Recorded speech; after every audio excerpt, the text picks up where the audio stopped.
a soul built by Jesus on high, where we never shall die. It's a land where we'll never grow old.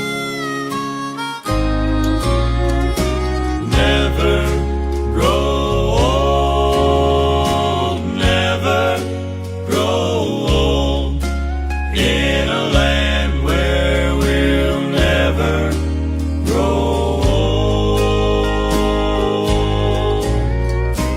Never grow old, never grow old, in a land where we'll never grow old.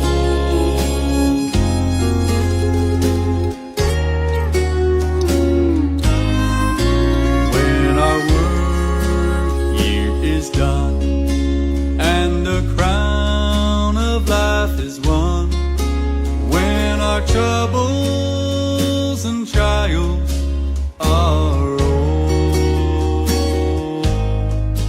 all sorrows will end and our voices shall blend with the loved ones who've gone on before. Never grow old, never grow old, in a land where we'll never grow old. Never grow old, never grow old, in a land where we'll never grow old. Never grow old, never grow old, in a land where we'll never grow old.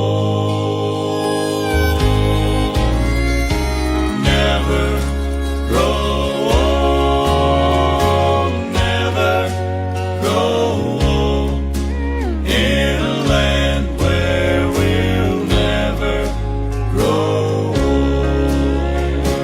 Oh, it's a land where we'll never grow old.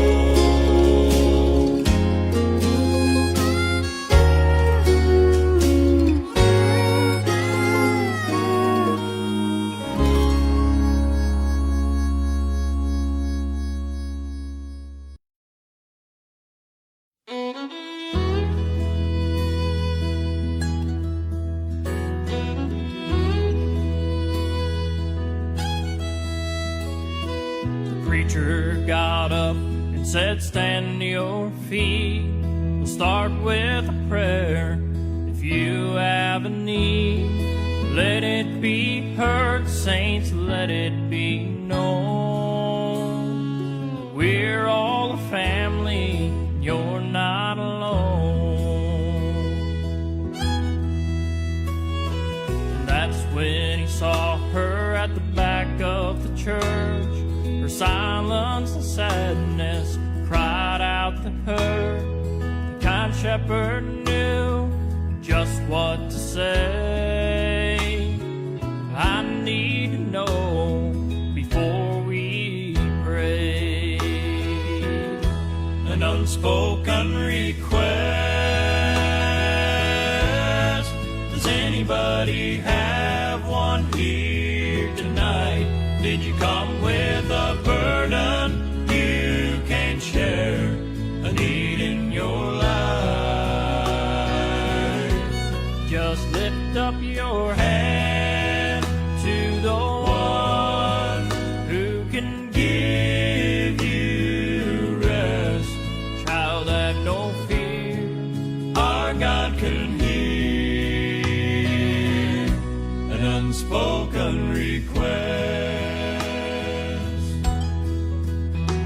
Well, the preacher whispered as she raised her hand,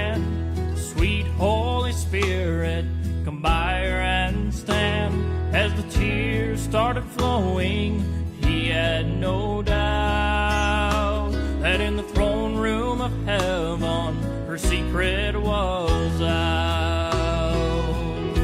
An unspoken request. Does anybody have one here tonight? Did you come with a burden you can share? A need in your life. Just lift up your hand to the one who can give you rest. Child, have no fear. Our God can hear an unspoken request. Child, have no fear. Our God can hear an unspoken request.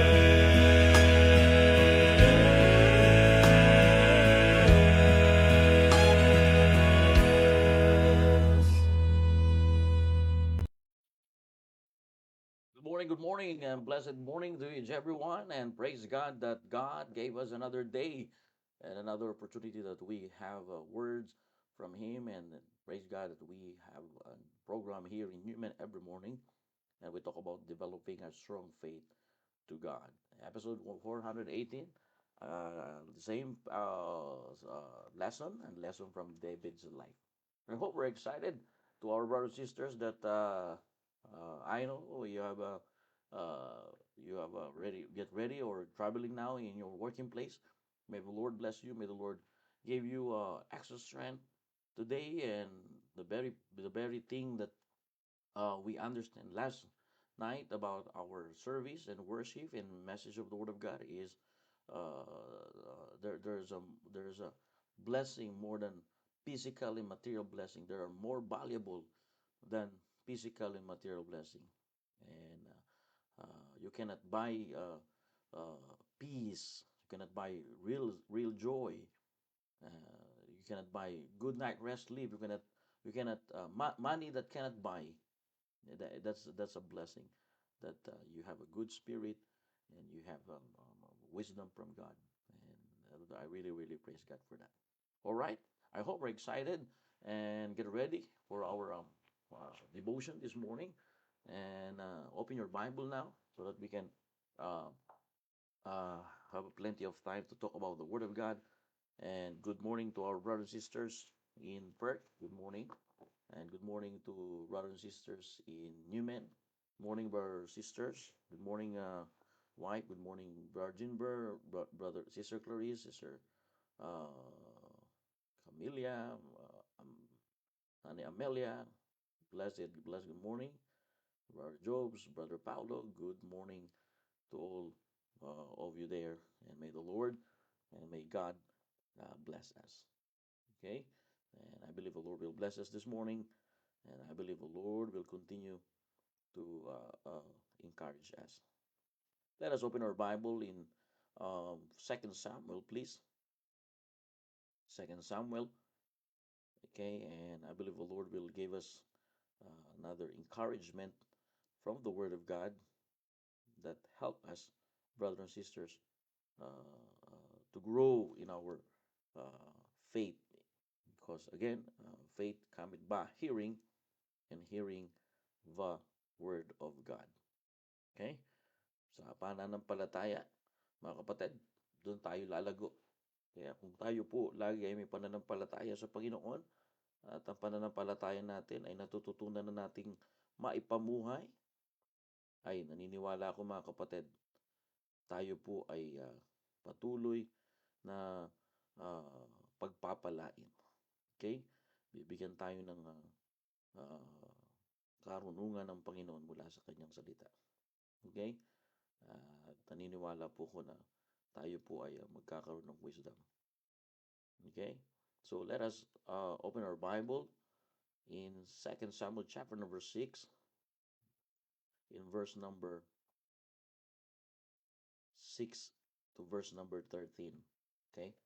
2 Samuel chapter number 6, in verse number 6, okay, to verse number um, 13. Let us read all together, brothers and sisters. The Bible says, and when they came to Nachon, threshing floor, Uzzah put forth his hand to the ark of God and took hold of it, for the oxen shook it. Verse 7. And the anger of the Lord was kindled against Uzzah, and God smote him, therefore his arrow, and there he died by the ark of God. Verse number 8. And David was displeased, because the Lord had made a breach upon Uzzah, and he called the name of the place Peruzuzah to this day. Verse number 9. And David was afraid of the Lord that day, and said, how shall the ark of the Lord come to me? Verse 10. So David would not remove the ark of the Lord unto him into the city of David, but David carried it aside in the house of Abinadom the Gittite. Verse number 11. And the ark of the Lord continued in the house of Abinadom the Gittite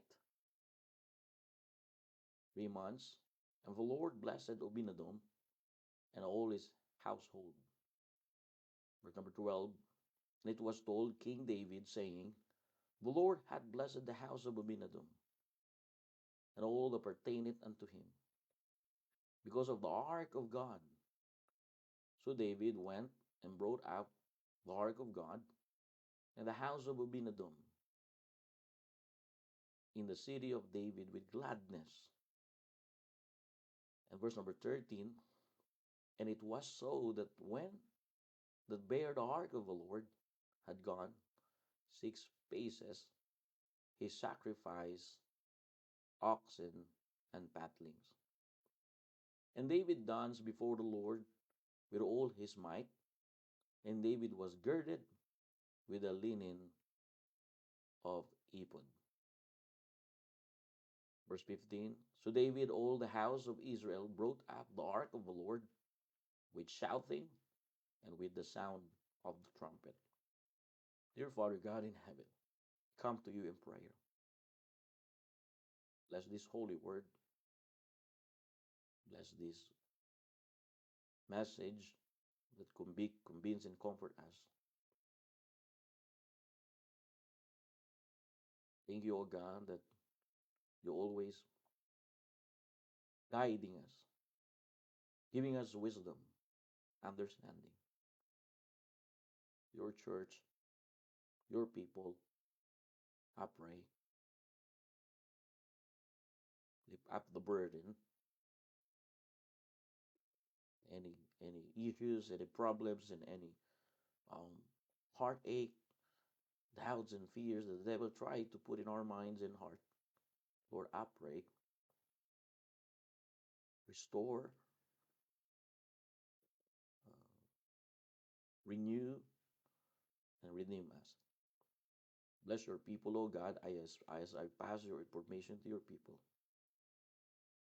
Without you, O God, we're just good for nothing. It's only by your grace. Why we're still alive is all by your grace, O God. Why we learn how to walk with you by faith. Thank you, O God, for this morning. And forgive us in our sins. Cleanse us from our iniquity. This is our prayer. In Jesus' name. Amen and amen. Okay, good morning again to our brothers and sisters, wherever you are. May the Lord bless you. Good morning po, John Sapert. Good morning, Sister Lady Lee. Good morning, Nanay Lolena. Good morning to our brothers and sisters in the Lord. Okay, so I want you to understand this morning about when the name David, mga kapatid, is mentioned. What is your thought? How do you remember his life? The life of David is one of the significant in the book of Samuel. Bakit? Kasi makikita talaga natin yung ups and down ng buhay ni David. tayo po lahat ay dumarating sa buhay natin na ups and down. Masaya na maglingkod tayo sa Panginoon, pero hindi natin pwedeng alisin sa buhay natin na ang buhay natin hindi laging ah, masaya. Dumarating din po, ah, tayo po ay feeling natin ang dami namang tao sa paligid natin, pero para tayo nag-iisa. Pero napakaganda na matutunan natin sa salita ng Diyos na lalo tayong magpatibay sa ating pananampalataya sa Panginoon.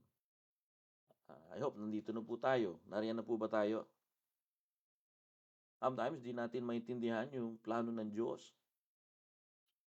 Pero mga kapatid, makikita mo pagka inalala mo yung pangalan ni David, makikita mo kung ano meron si David. Ang buhay niya ay hindi perpekto. Pagka inaral niyo ang buhay ni David, marami siyang tinatanggap na problema at emosyonal na pangyayari sa buhay niya. Gaya rin po natin bilang mananampalataya. Kaya nga, nakakatuwang isipin mga kapatid na merong pinasulat ng Diyos at merong buhay na patotoo na nakasulat sa banal na salita ng Diyos upang tayo po ay magkaroon ng kaalaman na lahat tayo bilang tao ay makakaranas ng ganito. Pero hindi ibig sabihin nun, mga kapatid, tayo ay talunan. Marahil ikaw ay may problema, pero hindi ibig sabihin nun, pinabayaan ka ng Diyos. Pero ang totoo nun, kasama mo ang Diyos sa iyong problema. Kaya dapat maintindihan natin ngayong umaga to. Because ang kaaway natin ay madalas, maya-maya, masigla ka sa gawain ng Panginoon, pero parang tinatamad ka. When the name of David is mentioned, what is in your first thought? And how do you remember his life?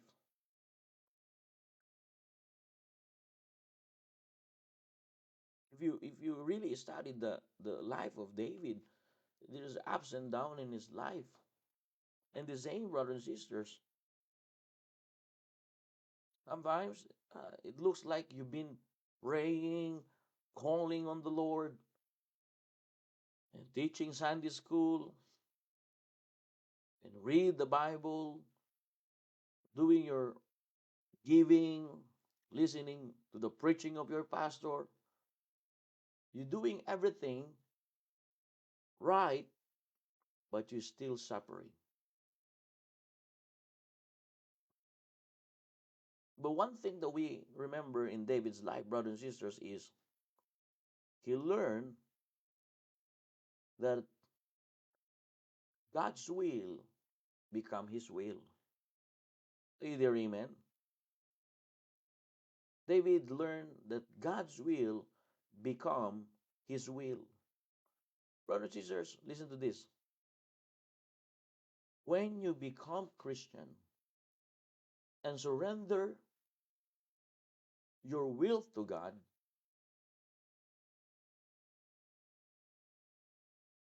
like David, you can say to the Lord is, I have no will but your will. I have no plans but your plans.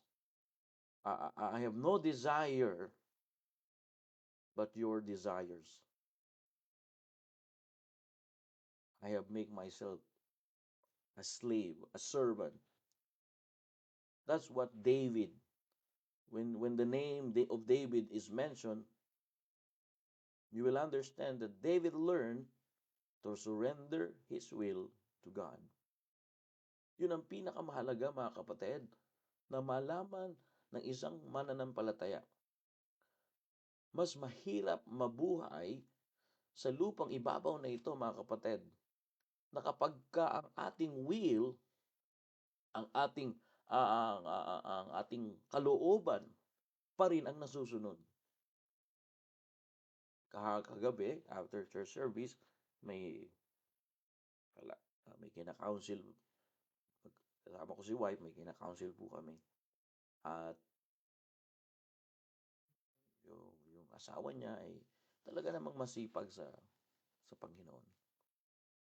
At nagsisipag siya at yun nga lang hindi siya napunta sa simbahan na may kagaya natin na talagang ah, ang pagdi-disciple ay ah, talagang masasabi nating ah, totohanan. Hindi natin dinadala yung mga dinidisciple natin para lang sila ma-encourage sa church. Ay talagang pinakikita natin na kung gusto mong pumunta sa church na ito, trabaho dito. Dito magsusoul winning, dito. Siya po ay napunta sa isang simbahan na uupo lang at kakanta at uuwi. Pero sabi niya po ay na-discourage siya sa simbahan na yon. Na buong 10 taon niya, binigay niya lahat doon ng mga tithes and offering niya, binigay niya lahat doon yung kanya pong panahon, pinalaki niya doon yung mga anak niya. Open po siya doon sa church na yon. At pero nagpapasalamat siya nung binisita namin po siya. Kasama ko sila Brother Jules, Brother Giovanni, si wife, yung mga bata, binisita namin yung kanyang bahay. At doon niya na-appreciate na merong simbahan na hindi naman siya membro dito, pero mas nakita niya yung pangangalaga sa mga tao. Pero doon pa rin yung discouragement niya. Hindi mawala sa isipan niya. Parang binaliwala yung kanyang effort. Mga kapatid, sometimes, pagka binabaliwala yung ating effort, yung totoo niyan mga kapatid, hindi pa talaga natin nasusurrender yung ating kalooban sa Diyos. Kapag ka dumating sa punto na ang tingin natin ay nababaliwala tayo at parang hindi nabibigyan ng hindi lang appreciation yung kung ano yung ginawa natin ay hindi na ibalik. Mga kapatid, ang Biblia ay nagtuturo sa atin, nagtuturo po sa bawat isa na kung ano man ang ginagawa mo sa Panginoon, ang Panginoon na po ang magbabalik po dyan. Hindi na tayo kailangan mag-expect sa tao. Kasi kapag ka tayo nag-expect sa tao, yun ang dahilan at yun ang kaparaanan at pintuan para sa kaaway nating si Satanas para tayo po ay huminto at tayo po ay ma-discourage at tayo po ay ma-feel bad at lumayo. Kaya nga ang makikita mo sa buhay ni David ay natutunan niyang isurrender yung kanyang kalooban sa Diyos.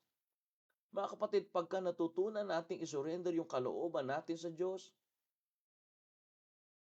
ano pa man ang nakikita natin, ano pa man ang sinasabi nating hindi na-appreciate or ano man ang yun, kasi mga kapatid, posible na pagka hindi na-appreciate yung mga bagay na ginagawa natin sa Panginoon, magkakaroon tayo ng pakiramdam na parang nagsasayang tayo ng oras. Pero mga kapatid, pagka naglilingkod ka sa Panginoon, wala mang tao mag-appreciate sa iyo. Mga kapatid, hindi ka dapat ma-discourage, hindi ka dapat malungkot. Bakit lahat ng ginagawa mo sa Panginoon ay isang pribilehiyo? At sabi ng Biblia, huwag kang mapagod. In well-doing, we shall reap if we faint not. When you become Christian and surrender your will to God, you always say and you encourage yourself that I have no will but your will, O God. I have no plans but your plans. I have no desire, O God, but your desires. Brethren, it is important this morning that we understand the will of God. Mahalaga po ang kalooban ng Diyos. Brethren, as an example that no matter how high you think you are, don't ever be so high that you cannot serve and you cannot surrender your will to God. Tatandaan natin mga kapatid, saan man tayo magpunta, lagi natin iisipin kung ano ang kalooban ng Diyos. Surrender life. The Bible says, submit yourself therefore to God, resist the devil. And the word resist means to keep people and God. Napakalaga po niyan, mga kapatid. Kaya salamat dito sa ating simbahan, natututunan natin. Narena po kayo? Meron na ba akong kausap dito? Hello, morning. Natututunan natin na mag-surrender ng ating kalooban sa Diyos. Kapag hindi pa rin natin nasusurrender yung ating kalooban sa Diyos, at hindi natin talagang nasusurrender yung para sa Diyos, ay mga kapatid, magiging honest po ko sa iyo, hindi tayo tatagal. Alam ko yan. Pinagdaanan ko rin po yan. Kaya marami rin tayo mga kasamahan ngayon, hanggang ngayon ay nagwa-wondering. Lagi nilang pinapapasok yung duda galing sa diablo na, ay, tagal na ako dyan sa simbahan, wala naman nangyari. Mga kapatid, baka tumatagal ka sa simbahan, kaya walang nangyayari kasi ang kalooban mo pa rin ang nasusunod. Nariyan po kayo. Ay, tagal na ako dyan sa simbahan, wala naman nangyari, wala naman ako nakukuha. Ano ba dapat, ano bang ibig sabihin mong wala ka pang nakukuha? Ang iniisip mo lang ba yung mga material na bagay na makukuha mo sa simbahan? Hindi ka ba nakakakita ng mga bagong buhay na inayos ng Diyos, na ikaw mismo makikita mo na inayos sila ng Diyos, at mapapatunayan mo sa buhay mo na merong Diyos na nag-aayos ng buhay? Hindi ka ba matutuwa doon? Gusto mo ba yung mga tao sira ang buhay? Gusto mo ba ang tao ay makita mo na lugmok sa droga, lugmok sa kasalanan, inalipin ng kasalanan, hindi makalaya sa pagiging babaero, hindi makalaya sa pagiging lalakero? Gusto mo ba yung mga tao, kapwa mo tatay, na hiwalayan yung asawa at piliin ang hindi asawa at maging alipin ng kasalanan sa pagiging babaero? Gusto mo ba yung gano'n? At sasabihin natin wala tayong nakukuha sa church. Ang totoo niyan, mga kapatid, ang iniisip lang natin na makukuha natin sa simbahan yung mga material na bagay, pero yung makita natin ng isang tatay at isang nanay na nagkaroon sila ng pagkakaisang bumuo ng maayos sa pamilya at maipasa nila yung legacy of faith sa kanilang anak, ayun ay pagpapala na galing sa Diyos. Tagal na ako sa simbahan na yan, wala namang nangyari. Kasi ang susunod yung kalooban natin. Tingnan natin ngayon kung ano po ang meron kay David. In verse number 14, ang sabi po ng Biblia, sahin po natin, verse number 14. And David danced before the Lord with all his might, and David girded with a linen ephod. Tingnan nyo, when you surrender your will to God, the Bible says David had a dedication to thank God. Either amen. David had a dedication to give praise, to give thanks to God.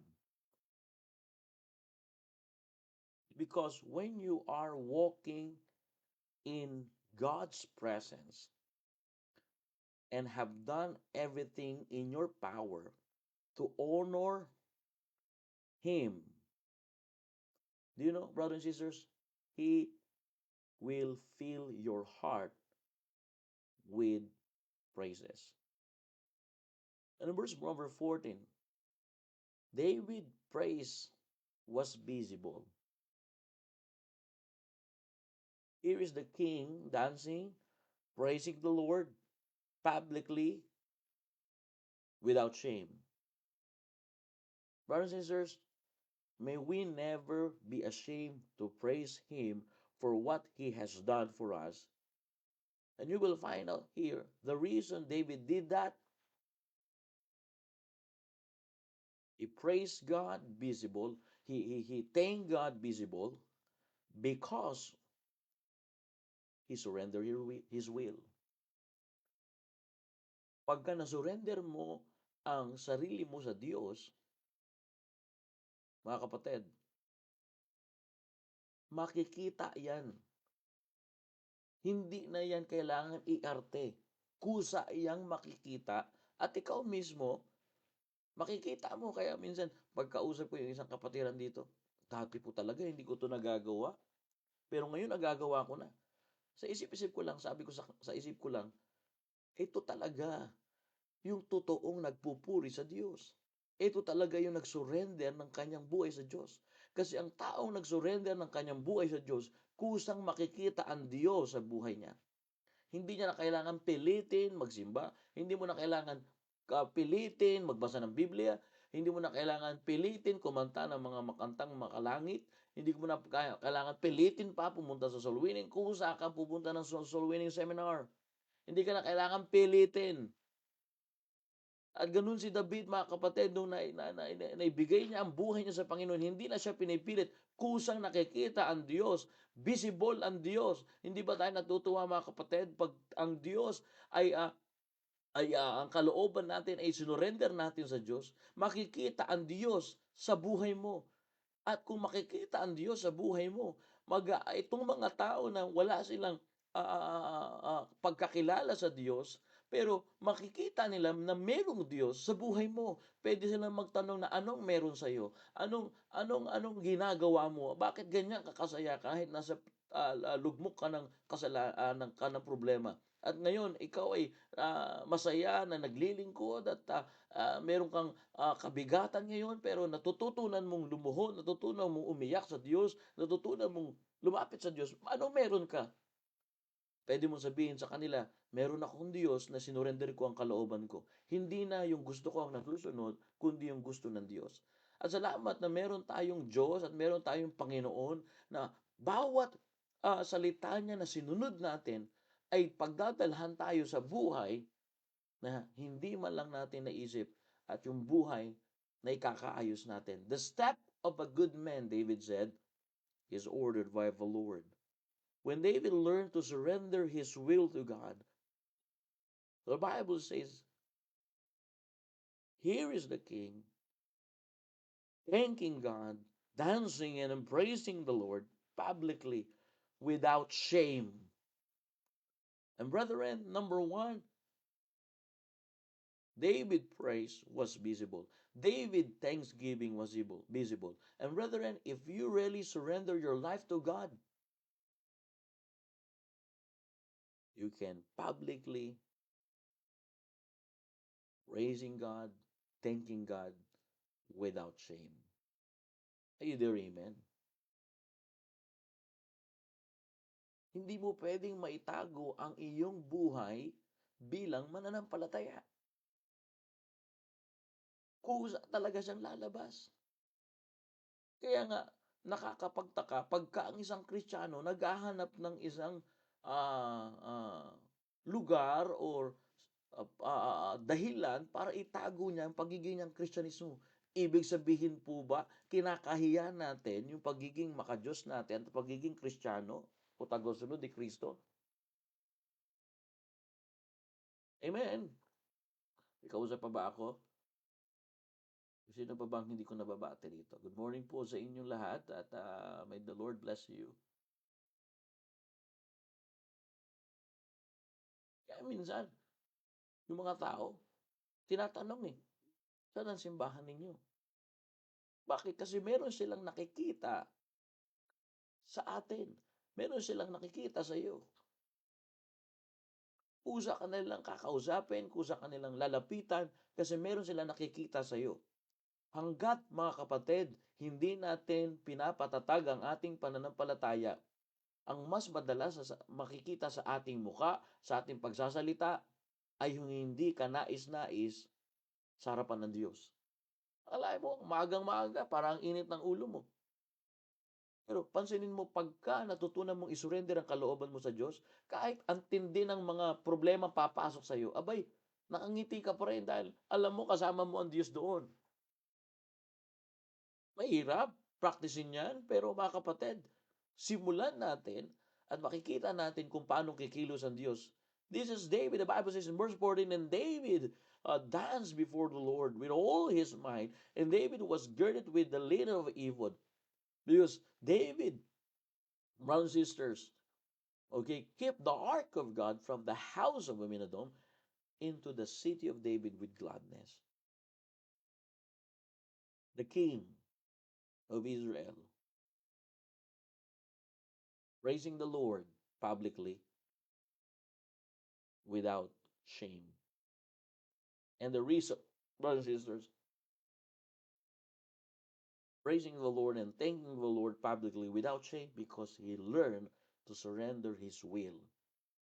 Like what I said, when you become Christian and surrender your will to God, what you say to the Lord is, I have no will but your will. I have no plans but your plans. I have no desire but all your desire. I have made myself servant. I have made myself slave. You see, brethren,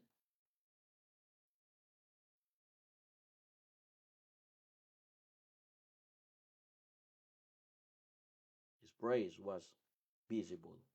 His thanksgiving was visible. Either amen. May we never be ashamed, brothers and sisters, to praise God publicly.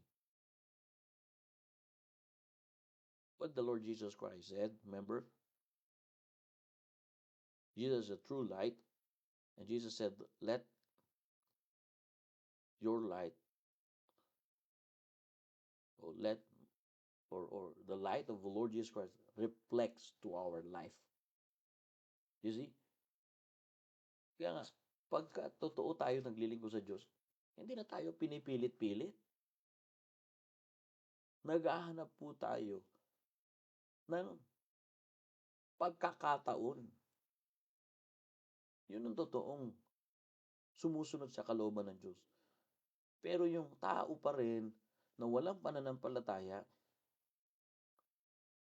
urong-sulong yan. Parang diesel engine yan. May pigil factor. Susunod lang siya kapag nakikita niyang pabor lahat sa kanya. Pero pagka hindi pabor sa kanya, ang daming excuses. Di ba? Nakaranas na kayo niyan? Ay, nakaranas ako niyan. Ewan ko na lang sa inyo. For all have sinned tayo, di ba? Income short of the glory of God. Lahat tayo nakaranas, mga kapatid. Hindi pwede nating hindi sabihin na hindi tayo nakaranas. Na minsan, akala natin, nasa kalooban talaga tayo ng Diyos, pero mapapansin naman natin, hindi naman visible ang Diyos sa atin. Pagdating sa gawain, daming excuses. Pero pagdating sa pagkakakitaan, abay, walang excuses yan. Makikita mo yan on time. May overtime pa. Pero pagdating sa kung paano natin ibigay yung para sa Diyos, ay dami excuses.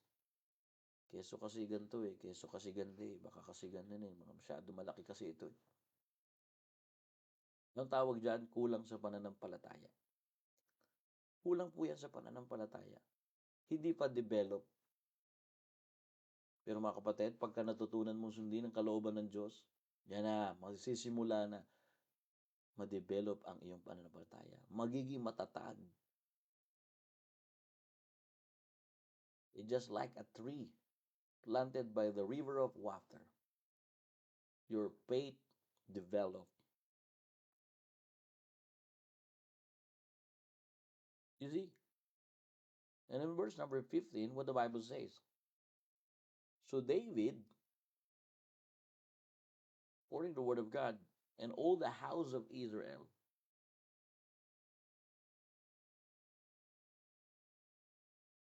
brought up the ark of the Lord with shouting and with the sound of the trumpet. Brethren, not only that your thanksgiving and praise to God is visible, it should be vocal. David praise was vocal. David thanksgiving is vocal. The Bible says they shouted. They openly proclaimed His glory for all to hear. Pinarinig talaga ni David. Pinarating talaga ni David. Kaya nga yung asawa niya nakikita siyang masaya sa gawain ng Panginoon. Yung asawa niya, hindi naging masaya. Mga kapatid, kapag ka meron tayo asawa na masaya sa gawain ng Panginoon, huwag niyo hong buwisitin. Kakulangan sa salita ng Diyos yan. Saya-saya ng asawa mo naglilingkod sa Panginoon. Iniisip na natin nawawala yung attention niya sa iyo. Pati ba naman yung gawain ng Panginoon pagseselosan? Ang magandang gawin mo bilang asawa, sumama ka na sa gawain ng Panginoon. Naalala ko noon, nagbibisitation ako, bata pa ako siguro, mga teenager pa po ako noon. Sabi nung nanay, sama ka na naman dyan kay Brother Daniel. Wala ka nang naitutulong dito sa bahay. Punta na naman kayo sa simbahan. Ano naman kukuha nyo sa simbahan? Kaya ba tayo pakainin yan? Kaya bang bayaran ng ating mga bills yan? Sabi nung nanay doon sa asawa niyang lalaki. Noon talaga hindi ko maintindihan Sabi ko, ba't kaya ganito? Pero sa tagal na pagka nagbabasa ka ng Biblia, ipapaunawa sa iyo ng salita ng Diyos na ito ay hindi pa talaga siya tunay na nagsusurrender sa kalooban ng Diyos. Tignan nyo, ano sabi dito ni Michal, yung asawa ni David? Verse number 16. Tignan nyo alam nyo kasi wala sa Bible Ayan And as the ark of the Lord came into the city of David, Michal, Saul's daughter, looked through the window and saw King David dancing, lifting and dancing and before the Lord, and she despised him in his heart. Imagine, if your wife seeing you serving the Lord with faithfulness, if your wife seeing you serving the Lord with your pastor, and your wife feel that, you're too much na yan too much. Wala ka na bang time sa pamilya mo? Puro ka na lang sa simbahan, sama mo si pastor. Mga kapatid, delikado yun. Sa mga membro ng simbahan, mga mothers, taas ang kamay, iwagayway. Morning, Brother Ron. Ito naman, ka-join ka. Nasa Bible po ba? Doon nakita ni Michal yung kanyang asawa na visible, nagpapasalamat sa Diyos, vocal, nagpapasalamat sa Diyos. Siya naman, nakaramdam siya ng pagseselos. Pati ba naman yung gawain ng Diyos pagseselosan mo? Pati ba naman ang Diyos pagseselosan mo pagka naglilingkod ang asawa mo?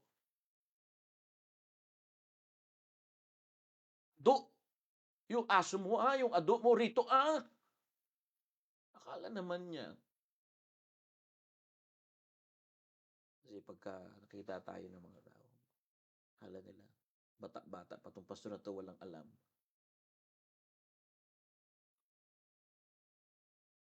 Di ba naman yung asawa mo na naglilingkod sa Diyos, pinagseselosan mo, kung samahan mo siya, di nakakakita pa yung mga tao na merong mag-asawa na nagpapakilala na merong Diyos. Look at this. When David is so vocal to his thanksgiving to God and praising to God, the Bible says,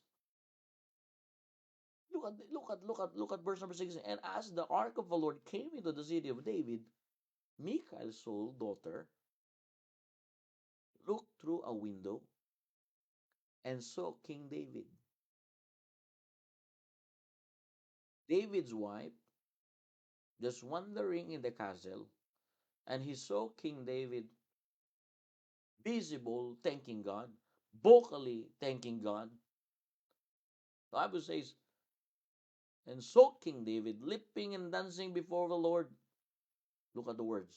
She despised him in her heart. What's wrong about this wife? Why you despise King David if he really visibly or vocally, the Bible says, shouted and openly proclaimed the glory of God? Why you despise him? Why you despise David in your heart? It means you are not yet surrendered to the Lord. The wife of David, Michal, not yet develop our strong faith to the Lord. And brothers and sisters, if you are a wife, I'm not here to attack or to feel you bad. If your husband serving the Lord, your job is to become helpmeet. I remember, okay, my mom helping my dad. Until now. O, nandyan siya. O, tinutulungan niya. Pagka nagtumutugtog sa Panginoon, nandun siya. Pagka naglilingkod sa Panginoon, nandun siya. Walang pagsiselos.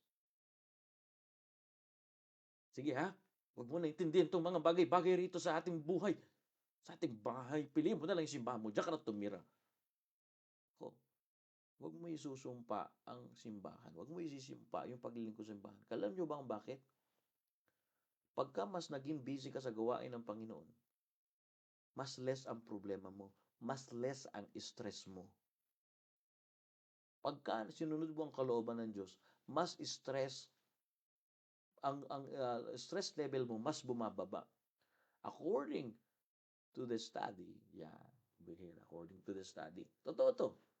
Yung madalas na nagpupunta sa simbahan ay pinangangaral ng napapangaral ng salita ng Diyos. Yun yung mga tao na masayahin. Yun yung mga tao sa kalagitnaan ng kanilang nararamdaman, mayroong kagalakan sa kanilang puso. Pero yung mga tao na huminto sa simbahan, pansinin mo. Ikaw na lang makapansin yan. Alain mo ito si Mika. Saya sa ni David na naibalik na ang kahon ng Diyos sa loob ng 75 taon na wala doon ang kahon ng Diyos. At ngayon, ito naman si Michael. I-despise niya. Tignan mo sa puso. Talaga, ang kasalanan nagsisimula sa puso eh.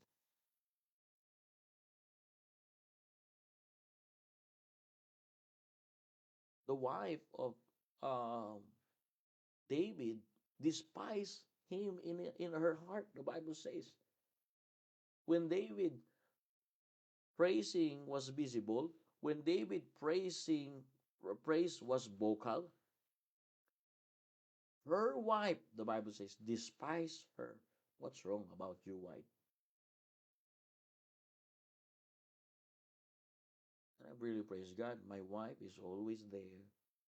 It's not easy. Ministry is not easy. Serving the Lord is not easy way. But I praise God for my wife for 7 years. She always supporting me. She always pray for me. And she always love me. And she always there for me. She's not perfect. But praise God for a person that called by God to be a helpmate. She is not my servant. She is God's servant. And she is willing to follow God's call. And she always there. She cook food for the church. You know that. Amen. All right. She play violin. She play sometimes piano. She sing solo. She try her best. I praise God for my wife. But to other brothers and sisters, that if your husband is vocally visible, thanking God and praising God, not only you support them, but join to them. because it will lead you in the path of blessing. It will lead you in the purpose of life. Either amen. So, King dancing and, and praising the Lord publicly without a shame. And the Bible says they shouted, they openly proclaim who God is. My question, do you really proclaim who God is in your life? Either amen. My question this morning, do you really openly proclaim His glory in your life?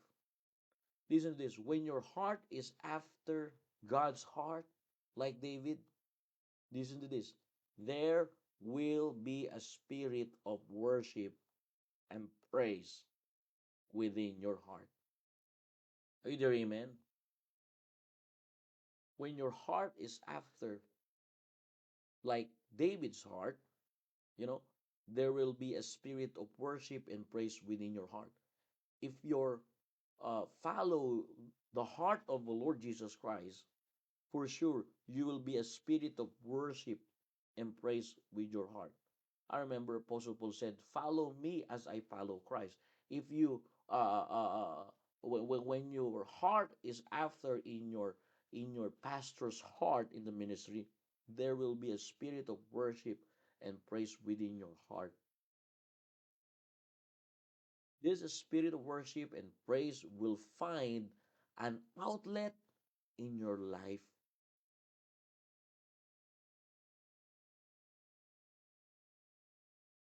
Let me say again, this is a spirit that David had, brothers and sisters, will find him outlet in his life. And the same, brethren, the spirit of worship and praise will find an outlet in your life. Hello, good morning.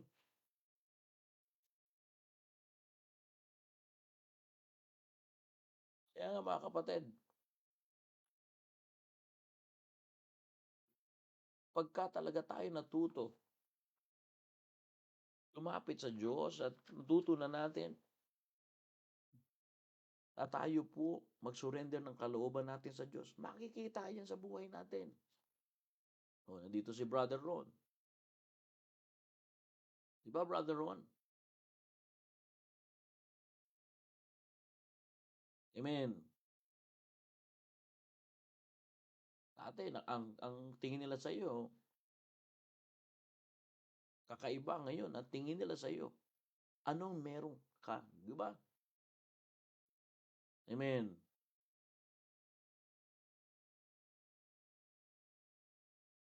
Listen to this. Like what I said yesterday. Mahalaga po ito. Brothers and sisters, let me say this. This is what we talked about yesterday. You are not what you're going through. Listen carefully, brothers and sisters. When you learn to follow God's heart, you are not what you're going through. You are not what is your condition.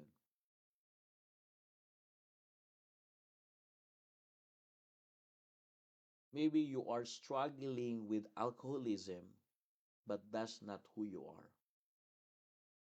Maybe you are struggling in your womanizer, being womanizer, but that's not who you are.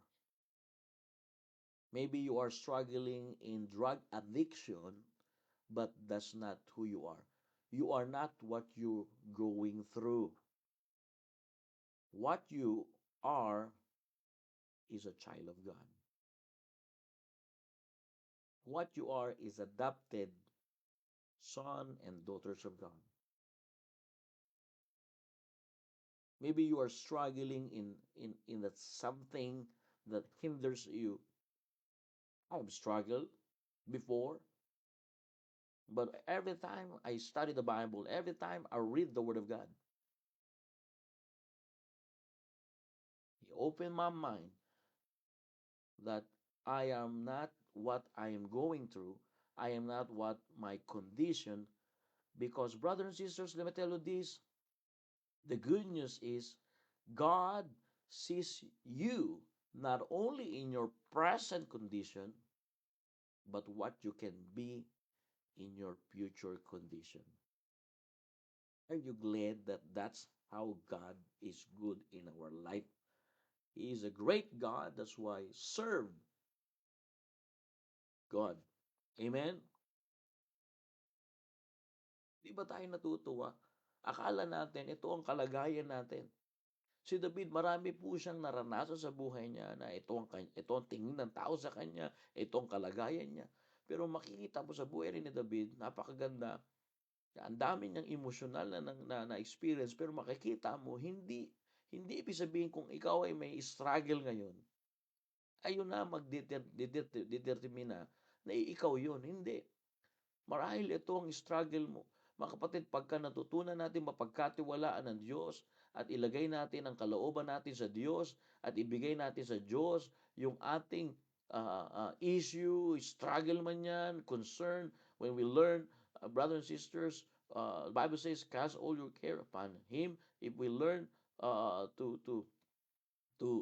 bring our concern, issues, and struggle to God, brothers and sisters, you are not what you are going through, because let me tell you this, what you are is a child of God, and God, brothers and sisters, sees you not only in your present condition, present struggle, present issue, present concern, you know, but what you can be in your future.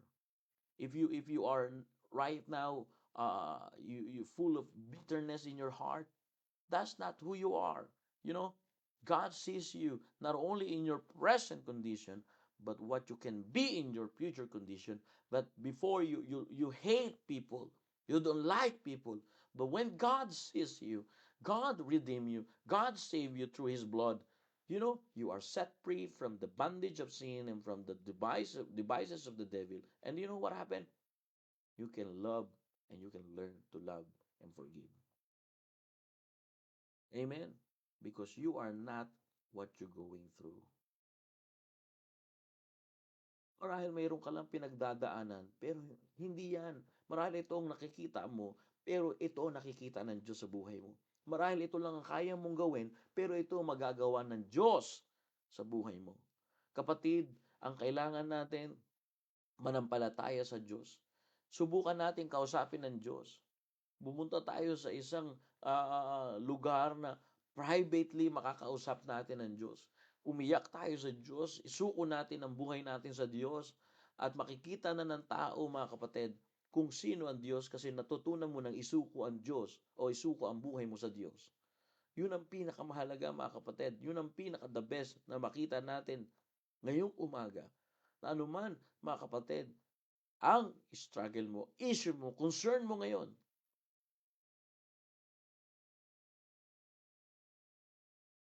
nilapit mo yan sa Diyos, isinurrender mo sa Diyos, everything is all right. Because He is all right. Brethren, you are not what you are going through. Do not listen what the devil lies. God alone has perfected something to you.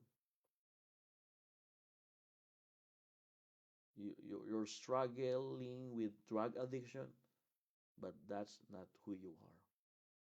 Maybe you are struggling with alcoholism right now, but that's not you are.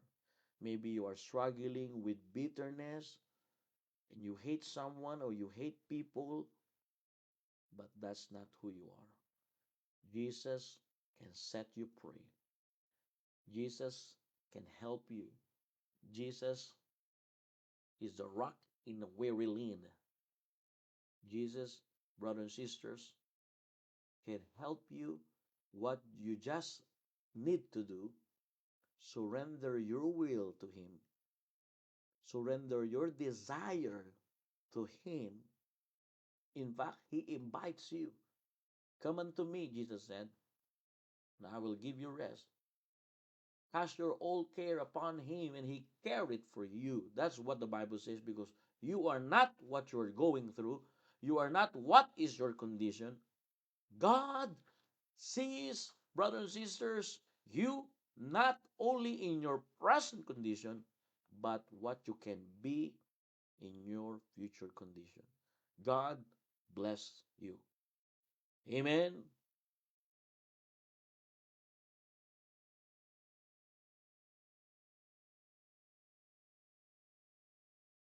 Don't forget, brothers and sisters, men look on your outward appearance, but God looks at your heart. God knows that you have good heart. God knows that still there is a good thing there in your heart. Either amen.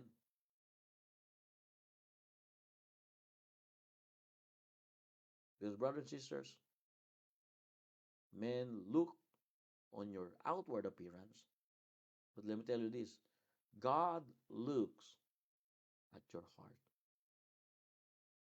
People see you for who you are, but God knows it for who you can be. Because He knew still that you have good in your heart. He's still in that, hard heart. Still, God sees something there, you know,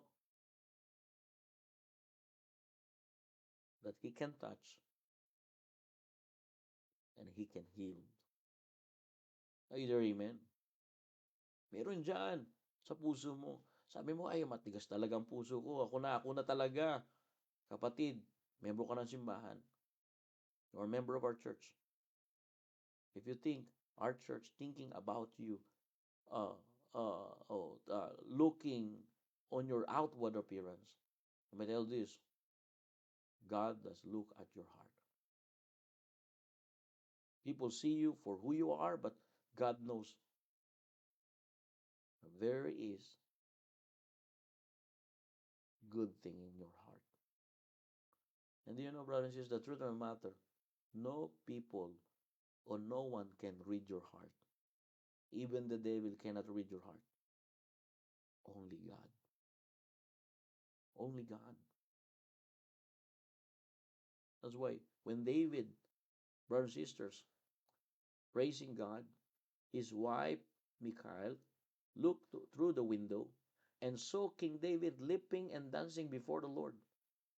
And his wife despised in her heart. Imagine why the Bible recorded how in the world the Word of God and know the heart of Michal.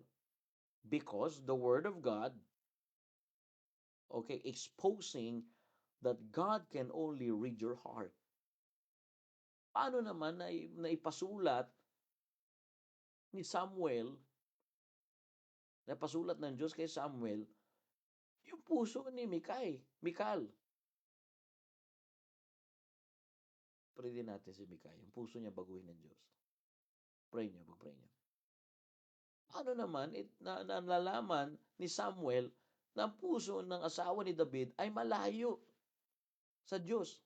Of course, propeta si Samuel. Pinasulat ng Diyos sa propeta niya na habang nagpupuri si David, habang ang saya-saya ni David, ito namang asawa niya, ay pinagtabuyan siya. Saan? Nagsimula sa puso. Pero naniniwala ako, meron pa rin nakikita ang Diyos sa puso ni Michal. Ng kabutihan. Kaya nga mga kapatid, kahit ang sabihin natin, napakasama ng tao, ano naman ang kasama na ginagawa niya, may nakikita pa rin ang Diyos sa Kanya. Ano man ang nakikita ng tao, kung ano ang itsura natin panglabas, pero ang Diyos nakikita niya yung ating puso. Kasi pwedeng takpan ng panglabas na anyo yung puso na dumurugo o durog or punong-puno ng kasalanan. At ang nakakakita lang niya ng Diyos. Paano may papasulat ng salita ng Diyos? Paano nalaman ni Samuel na ganyan ang puso ng asawa ni David? Of course, sabi ko nga, propeta siya ng Diyos. Kaya nga, salita nga to ng Diyos. Sabi nung hindi makaintindi. Paano salita ng Diyos? Bible lang yan. Hindi yan Bible, salita ng Diyos yan. Gumamit ang Diyos ng mga propeta para ipasulat kung ano talaga ang kalagayan ng isang tao.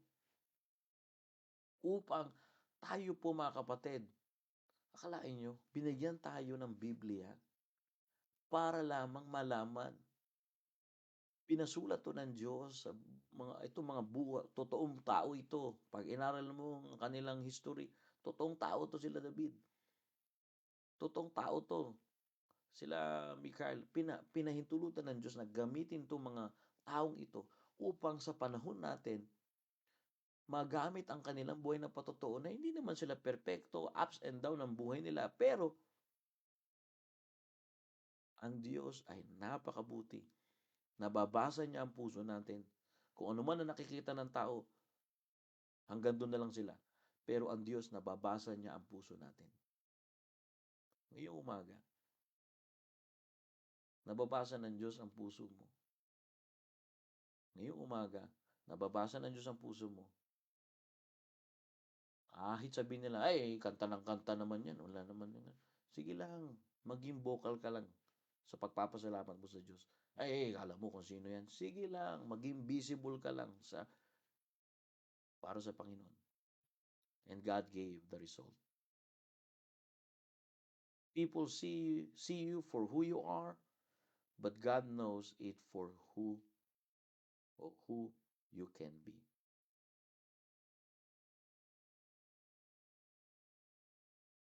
And look on your outward appearance, but God looks at your heart. David, praise was visible. David, thanksgiving was vocal. Amen? I hope it helped us this morning. Amen? Dear Father, bless us this morning. Thank you, Lord, for what you've done in our lives. And bless your people. Thank you, Lord, for your wisdom from your words. And I pray, oh God, that we are not just hearer only, but we learn to be doer of your word. Bless your people. Heal us. Restore us. It might be people look on outward appearance. But there is a word here that is recorded that someone despised David in his heart.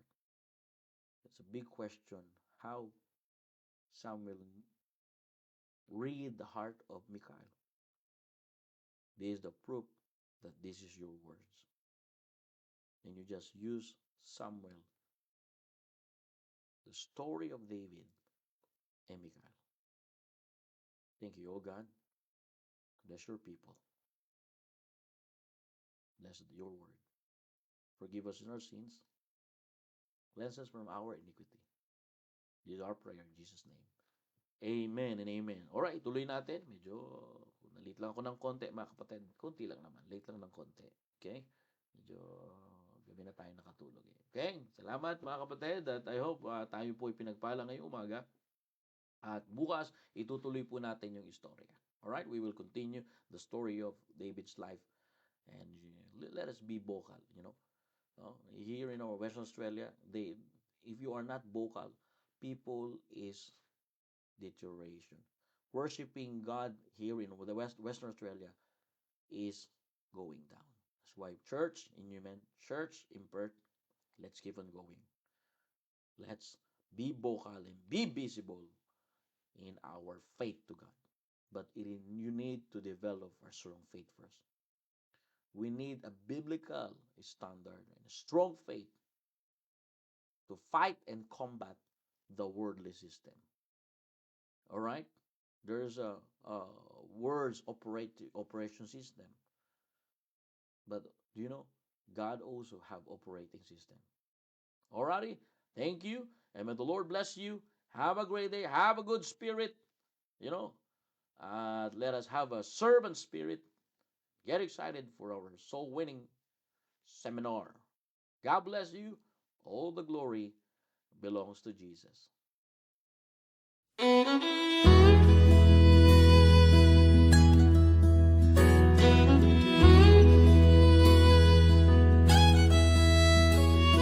The preacher got up and said, stand to your feet. We'll start with a prayer. If you have a need, let it be heard, saints, let it be known. We're all a family, you're not alone. That's when he saw her at the back of the church. Her silence and sadness cried out to her. The kind shepherd knew just what to say. I need to know before we pray. An unspoken request. Does anybody have one here tonight? Did you come with a burden you can share? A need in your life? Just lift up your hand to the one who can give you rest. Child, have no fear, Our God can hear an unspoken request. Well, the preacher whispered as she raised her hand, sweet Holy Spirit, come by her and stand. As the tears started flowing, he had no doubt that in the throne room of heaven, her secret was out. An unspoken request. Does anybody have one here tonight? Did you come with a burden you can share? A need in your life? Just lift up your hand to the one who can give you rest. Child, have no fear, Our God can hear an unspoken request. child, have no fear. Our God can hear an unspoken request.